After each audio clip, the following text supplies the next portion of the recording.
Hi, Munchkins. Let's talk about finding volume.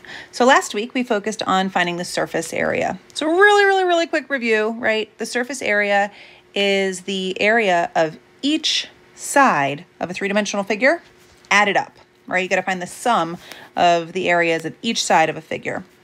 So if we're looking at this guy right here, let's talk about the dimensions of this figure, because we're actually going to need that to talk about volume today. So I notice that this is 3 units high, 2 units wide, and it's only 1 unit deep. So the volume of a three-dimensional figure is the amount of space occupied by, or the capacity of the figure. How much fits inside? And so in this case, right, we're working on graph paper. We're thinking about these unit cubes. How many cubes could fit inside? Well, I noticed that it's 2 wide and 1 deep, which means I could fit 2 cubes along this bottom row right here, right? And then I could fit another 2 cubes right here and another 2 cubes right there. 2, 4, 6. I know that this could fit 6 cubes, right? But I haven't used the formula. I'm just kind of thinking about it. So let's talk about the formula. When we are finding the volume of a three-dimensional shape, we're going to do our length times our width times our height. L times W times H. So our length here is 2.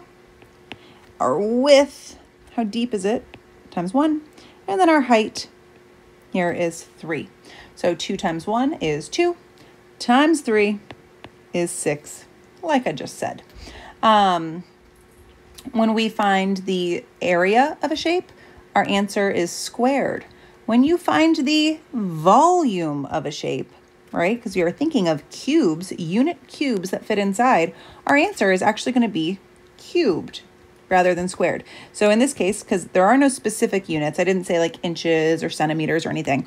We're just going to say 6 units cubed. And when you see that little 3 up there, that means cubed. So when you're finding area, the answer is squared. When you're finding volume, the answer is cubed. And the volume is how much space fits inside. And when we're thinking space, we are thinking in terms of cubic units. Okay? So really quick recap. We find the volume by doing length times width times height. So last week, you all found, the surface area of a box. If you were to think of that box's dimensions, you could certainly find the volume, length times width times height.